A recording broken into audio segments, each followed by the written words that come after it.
Hello. Hello. This is Alecia Warneke. Actually, I'm just Alecia Warneke now. I used to What be is that? like, I don't know. I had to change my Instagram because somebody hacked it. And so now I'm Alecia Warneke. Anyway, welcome to Gray Roots.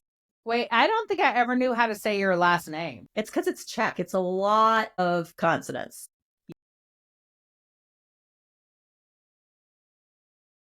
Yeah, hey, something's missing this week. Something is missing in this week. We So have sad.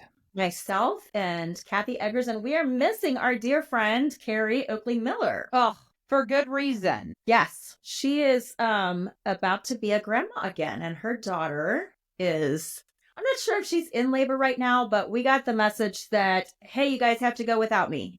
Yeah. So we're guessing maybe things are ramping up. I don't know exactly what that means. If she's in labor or she's just about to go to labor, maybe she's in the hospital. So anyway, we will, everyone will find out soon. That's right. Kathy and I are going to hold down the fort today. We are talking about restoration.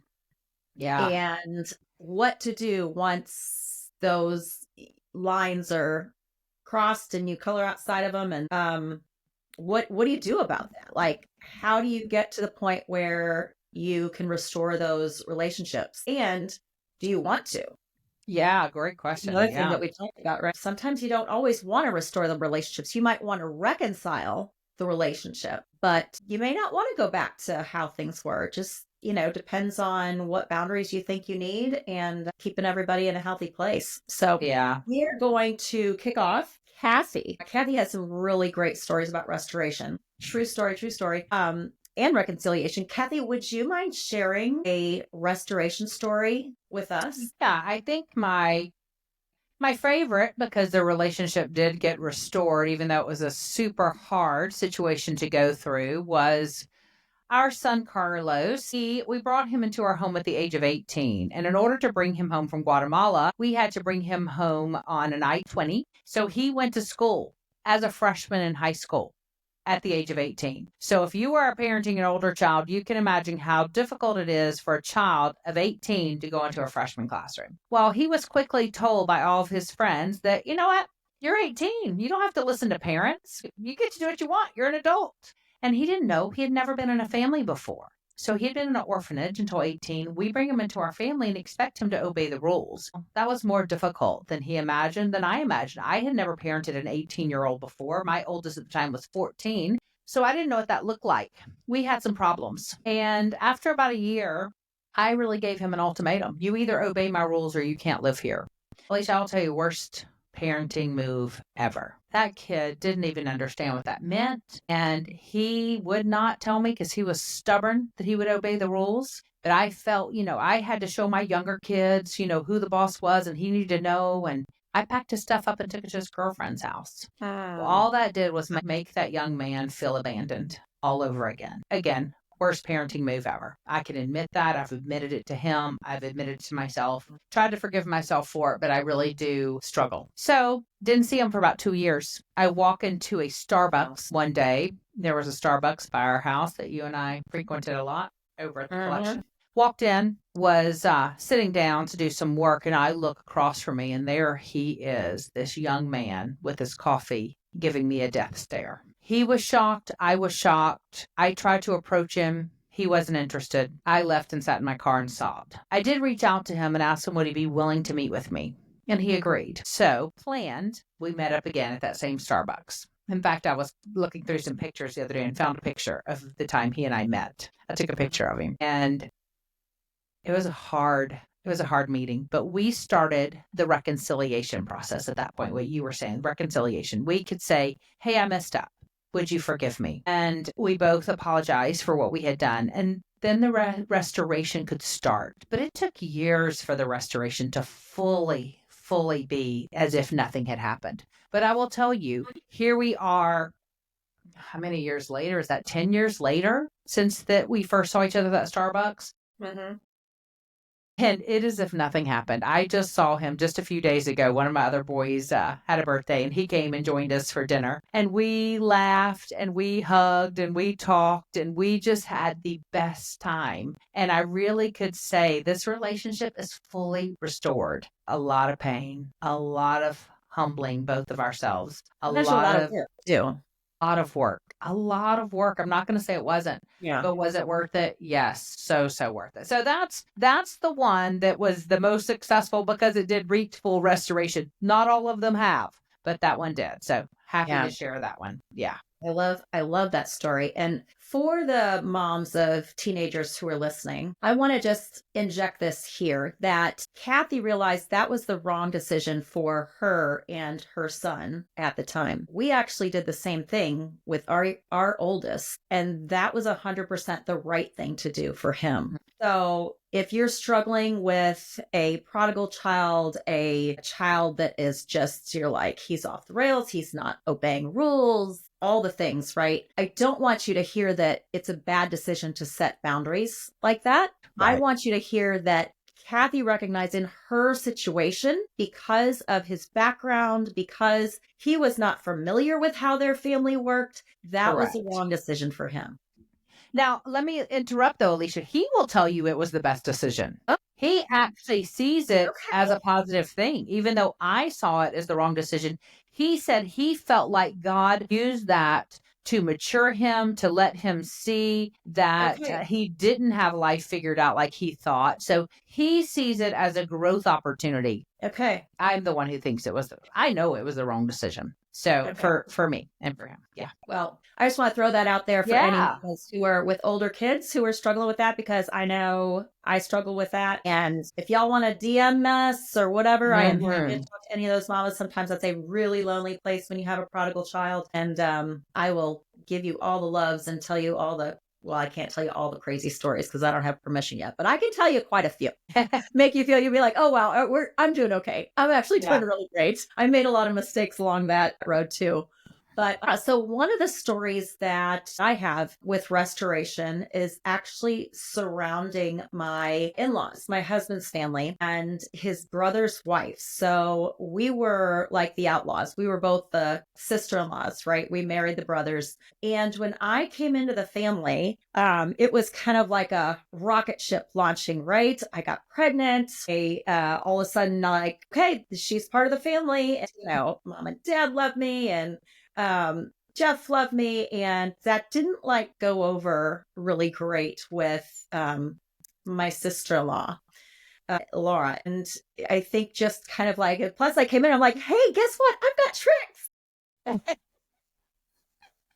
I was like, I I don't bet know. you did. I knew absolutely nothing, right? I'd Right. say stupid stuff. I'm sure that I had no idea what I was talking about. Laura is 8 years older than I am. So anyway, Ah, we definitely had some rubs along the way, to the point where like Jeff and I actually moved to Atlanta, mostly because of that relationship. Yeah, I mean it got pretty bad, and I wasn't really sure what I had done, although I'm sure there were things, my whole bag of tricks was probably, one of them. yeah.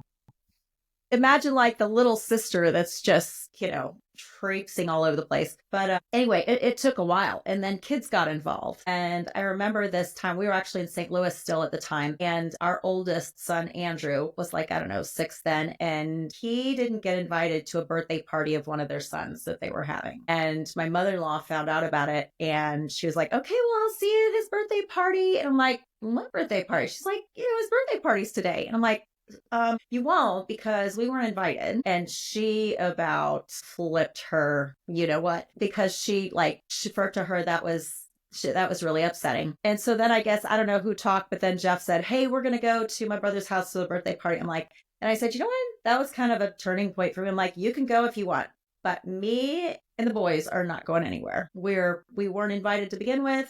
We're gonna stay right here, and it is what it is. Yeah. Tell them happy birthday for us. And so that real, I think like once kids are involved, it just becomes so much harder to try to reconcile, to try to restore, because, especially with women, like we're mama bear, right? Like we're Yeah. babies. Like you can do whatever you want to me, but don't do anything to my kids, right? Yeah. I become a very different, Oh yeah. unlikable I person. become psycho. Be the That's a first to great admit. word for, yeah. So, Yeah. Anyway, long story short, we moved to Atlanta. His whole entire family is back in St. Louis. So like we were these black sheep, literally. We're like, okay, we're moving to Atlanta. We don't know where we're going. We don't know what we're doing. He kind of had this job, but I mean, really it was kind of like we're just out.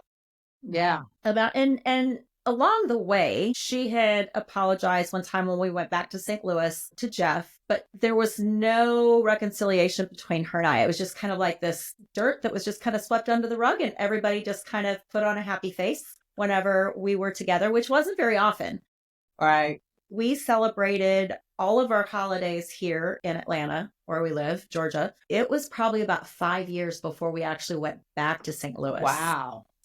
I don't think I knew And that. I was in no hurry to go. My mom would come visit quarterly, and I'm an only child, so I didn't have any siblings. I'm just like, yeah, I'm like, Yeah. I never go back, right? His poor mother. I think about that all the time. Sometimes when my grown children have disagreements and Mhm. stuff, but I know now. I'm sure that just broke her heart. But fast forward about 20 years, and their family just 20 years? yeah, Wow. That's it's a about long 20 time. years.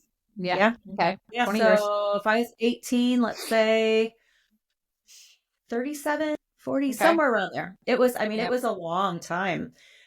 And Jeff's brother and Bill Mara and some of their kids, they have five. Not all of them could come because they were starting to get older. And they came to visit us for Easter. And full disclaimer, like, we're going to put on the, like, I'm just going to put it out there. Y'all can judge me, not judge me. It just is what it is. She and I got a little schnockered. We On, listen and we don't judge. that's right. She and I got a little schnockered on mojitos that I made in the garage All in my right, garage. girl. In the Let it garage. up in the Okay. garage. We were just having a good time. We were having mojitos, and one thing led to another. And before we knew it, like we were both like sitting on the garage floor, and all of this starts coming out, right? And I was like, I didn't understand why she was so mean to me. And, you know, all the things. And she apologized. She's like, I am so sorry. She's like, Wow. you're right. And here's the other thing that at the time really irritated me. And I don't know if any wives can kind of relate to this with their in-laws, with their husband's family, but I would tell Jeff, I'm like, Jeff, like the girls are being mean to me. And he was like, you're just so sensitive. Like Right.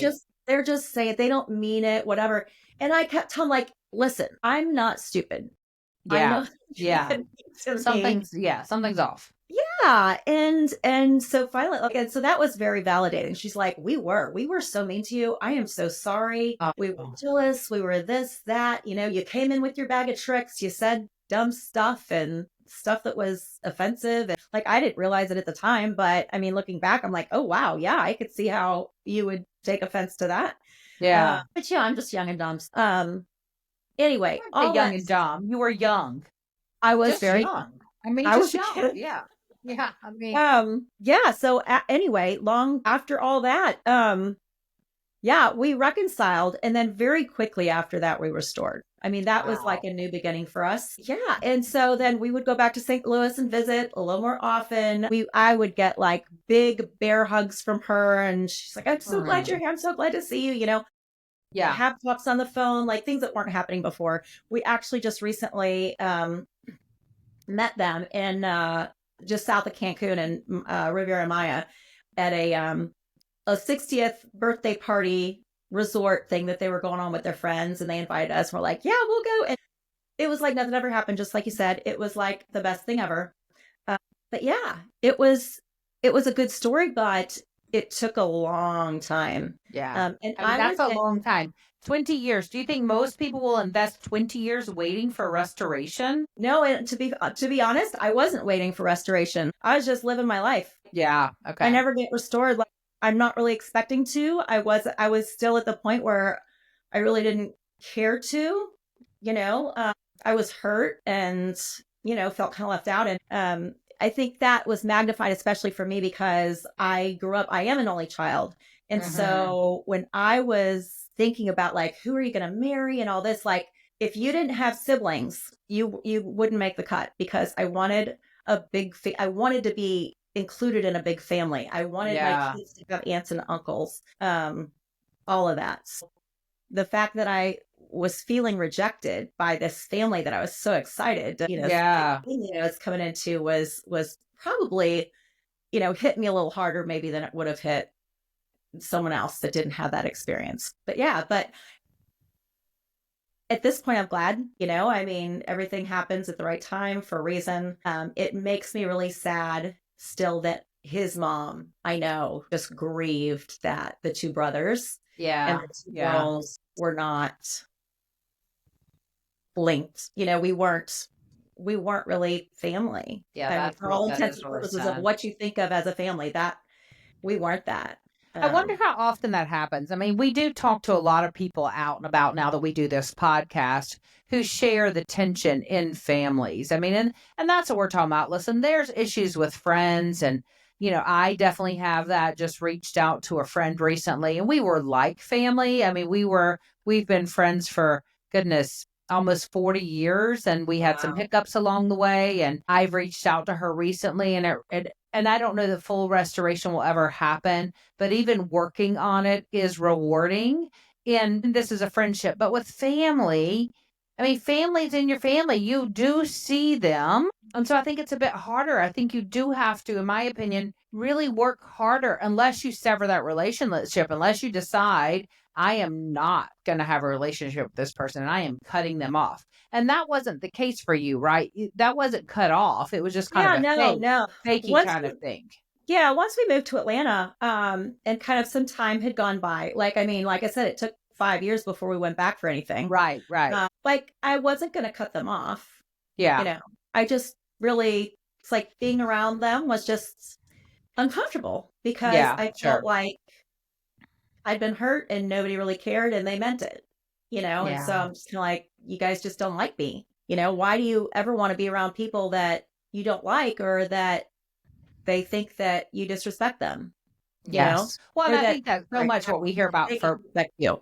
Either one, right, for really. mothers-in-law. That's what we hear so much on both sides, right? We hear that so many times a relationship gets severed because of that. They feel like there's no respect. They feel like they don't respect my opinions, my desires for my kids, or my Yeah. desire as a grandparent. So, what do you think the advice we would give someone if that's where they're sitting right now? They're listening to their son, like, well, I'm glad y'all restored, but I cannot stand my blank and I'm Yeah. not doing it. And that's a great point, Kathy, because I think that that respect word comes on both sides, right? I think the Right. daughters-in-law feel like my mother-in-law does not respect my boundaries, my ability to parent my children, my ability to make decisions about what can they eat and what can they do Right. and all the things, right? And I think on the same side, the mothers-in-law think the same thing, like, hey, I've lived longer, I have experience, I'm trying to help you, guide you, which kind of tells them, hey, we don't really respect that you know enough. Right. Way, mothers-in-law, but they're thinking like, you don't respect my experience, my, the knowledge that I have, from the wisdom that I have from the years that I've lived. And so I think, to kind of answer your question,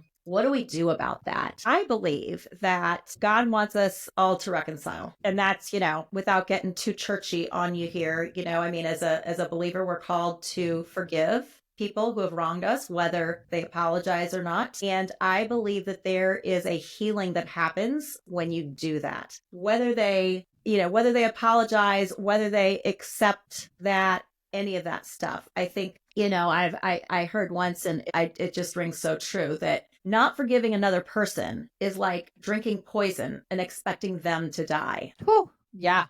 Not forgiving is like you drinking the poison and expecting them to die. But that's not how it works, right? You don't No. forgive and you carry that bitterness and unforgiveness with you, and it poisons you on the inside. And guess what? That affects everything you do. That's going to affect your marriage. That's going to affect your relationship with your kids and how you parent, all the things that are important to you. Right. It's also going to show your kids that, well, I don't need to forgive people because I'm just going to hold a grudge. Right. Right. Is that what we want to teach our kids? Leave No, that it up. isn't. But I do think it's okay to be honest and say, you know what, I'm having a really hard time with this. I was really hurt and I know I need to forgive them and I'm working on that. I'm just not there yet. Because I Oh, think that's 100%. honest. And I think, one Mhm. thing you mentioned, and even with my son Carlos, the thing that helped us reach that restoration was time. Mhm. And I think you can do as much as up to you to forgive them and try and move forward. But as far as the restoration part or even the reconciliation part, sometimes you do just need some Yeah. space from the situation, from the incident. You need to just move away. Yeah. I And can kind of think let of, things yeah, I settle mean, down. we were involved in a church together at one point, and another church that I went to, there was a lot of hurt in that church to my family. And it's hard for me to this day. And it was years and years and years and years ago. And for the most part, if I saw any of those people today, I'd say hi and I have forgiven. But I don't know that there's restoration even to this day. And I'm going to say it was 15 years ago, that this all happened. I don't know if even then that's enough time. I don't know that Well, I'm and I there think yet, but I have forgiven. The bitterness is off of, I'm not carrying that. But, and I think that's just because of time. I think time has helped. I don't know. I think time is a great gift when we're talking about this area Mhm. of restoration and reconciliation. Well, yeah, because I think the more time that passes, the less raw those emotions are, True. Very true. right? Those emotions can get super just feely, Yeah. feely.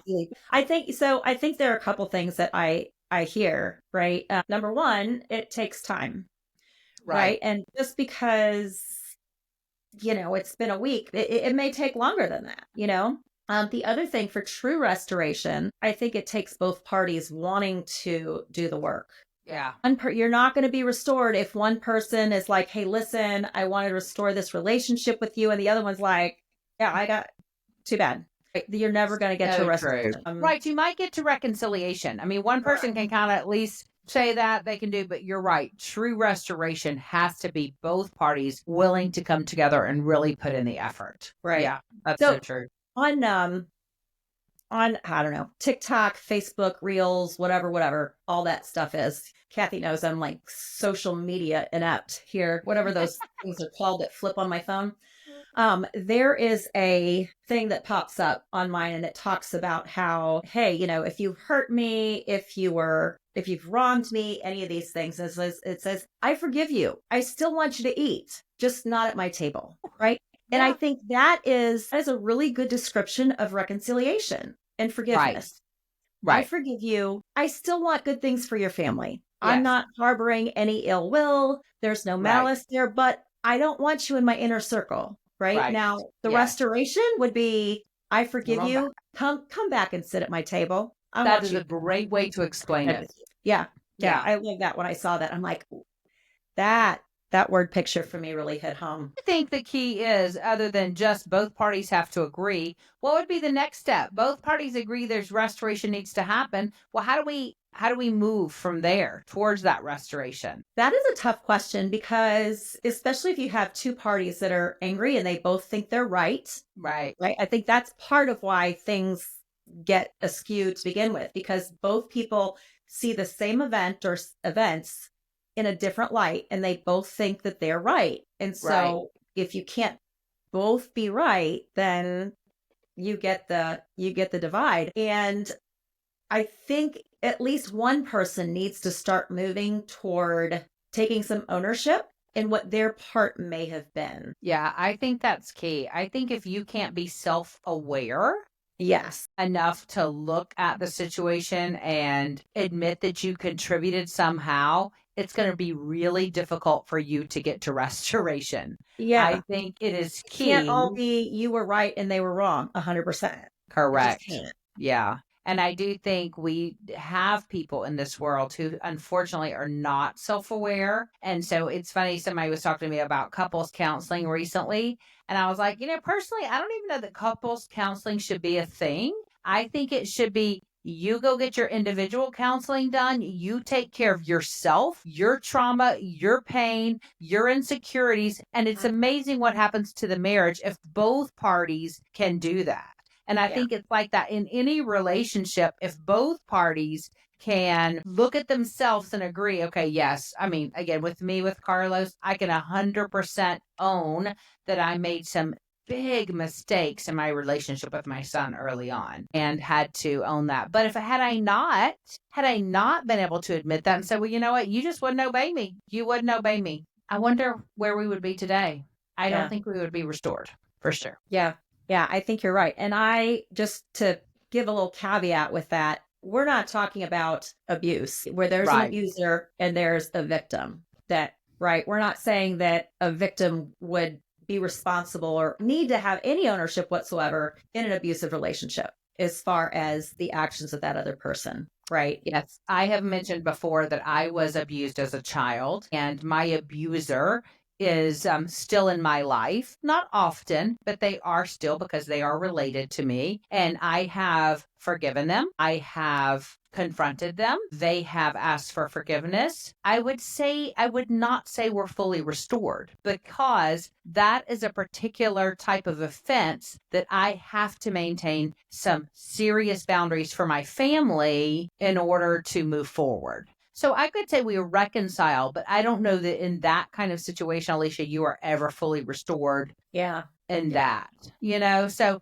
and Yeah. even if There's he some lines that hadn't, once they get crossed, you can't go back. yeah, and I think that even though he did take some ownership, you know, and it took a long time, but even if he hadn't, because we were related somewhat in my life, but I don't know, I think you've got to make some of those decisions when you're looking at that, you know, when abuse is involved, can you be restored? And I know different people have different views. Some say we don't have anything to do with that person, they're gone. And other people have been able to move forward and keep those people in their life in some capacity. And so, listen, we're not here to tell you if that's the situation that you've got to go reconcile or Right. restore that relationship. That is something you will have to work through. And we don't know that situation. I know for me, that's how I handled it. But everyone is different in that situation. I will say, and I think Kathy would agree with me, we would very much encourage you to work on forgiveness for that person Absolutely. because that is what's going to free you Yes. from the bondage, Listen, and right? if that's your story and you don't have anyone to talk to, please send me a message because Yes. you know, the things that we go through, if we can't use them to help someone else, that's when it's really devastating. And I always say that whether it's a loss of a child, whether it's adoption or a tough situation, whether it's a child like you, that you had a child kind of go off the rails and you had to love them from afar for a bit. Anything you hear us talk about and that resonates with you and you think me too, but I don't have anybody to talk to, we're your girls. That's We right. will talk to you offline. You can shoot us an email, grayrootspodcast@gmail. You can reach out to us on social media. We will answer and we will listen and we will not judge because we've been through pretty much everything that can be mentioned. There's not much that me, Alicia, or Carrie, one of us haven't experienced. And so we would welcome you to do that if we can be there for you because restoration is hard. It's hard going and it's hard work. But I would say if you're struggling with your mother-in-law or your daughter-in-law, I just had a trip to Atlanta last week and I made it my goal to see all of my children, daughters-in-law too. And so between 4 days, I had dinner, I spent the night, I had breakfast, I had lunch, I had dinner, and I had lunch with all different children. And my last lunch was with a daughter-in-law, probably the one I'm not as close to because I've not spent as much time with her. And it was the most lovely, and it's not that we needed restoration, but what I want to mention is the vulnerability we each shared with each other of how our relationship was not as strong as we would like. And I felt that, but I didn't know that she felt that. And she shared that too, that she longed to know me more and she longed to know me better. And so I would say, if you're even thinking that there's a relationship that you have that needs restoration, be vulnerable enough to first just talk about it with that person. Be vulnerable enough to say the words, things are off between us, or I would like things to be better, or can we talk about the time that you hurt my feelings or I hurt your feelings? And that's hard going. That's hard to be vulnerable enough. I love that Brene Brown says vulnerability takes courage. Mm-hmm. And so you do have to have the courage to address that with those people that you need restoration with. It's very hard to have restoration alone. You said that early on. Yeah. It takes Yeah. two You got people. it. It takes both of you. Yeah. Anyway, Yeah. anything else, Alicia? No, I think wrapping up, it's like I said, the things that I hear us saying are number one, it's going to take work. Number two, to restore, it's going to take both parties. You know, to reconcile, I guess maybe it probably takes both parties too, but for you to forgive just takes you. And that is something that you can do all on your own, regardless of whether somebody else participates or not. And the third thing is it's going to take time. It's not going to happen Yeah. overnight. The relationship didn't separate overnight, and it's not going to come back together overnight. Give it a little bit of time and see that. And if your mother-in-law is someone that your relationship is separated because of probably multiple situations, it's typically not ever just one thing. I encourage you to figure out specifically the things that she has done to hurt you and forgive her. And if you want to get really down with the nitty gritty and be a big girl, go talk to her about how they hurt your feelings, and with the intent that you want to restore the relationship. Right. And Would I would that be say your small deposit for this week? that's the small deposit. Yeah. That's a tough one. Listen, we sit here and we recognize it is tough. But I will say, putting yourself in a situation, again, back to my daughter-in-law, it was a beautiful day in Brazelton. We sat outside, had a lovely lunch. We had a cocktail. We're relaxed. And then the conversation just started flowing. And then we moved to that. I mean, we didn't sit down and go, so I realized that we are not as close as we could be. I mean, we had a nice time catching up and chatting, and then just kind of brought that up. And it takes effort. It really doesn't. It takes willingness. If you're sitting here and you're like, there's no way I'm restoring with my mother-in-law, I would beg you to reconsider. And maybe you don't even go that far yet, right?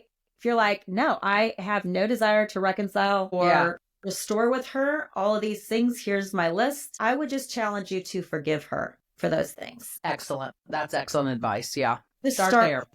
And if you're a person of faith, I remember one time someone saying to me, it was a relationship I was struggling. They're like, just commit to pray for that person. It's really hard to be so angry with them. That is so hard. For them. And I was like, I don't want to pray for them. I don't want to pray for them. But just thinking about them and just acknowledging and trying to focus on the good, find something good that you remember about that relationship before it was severed.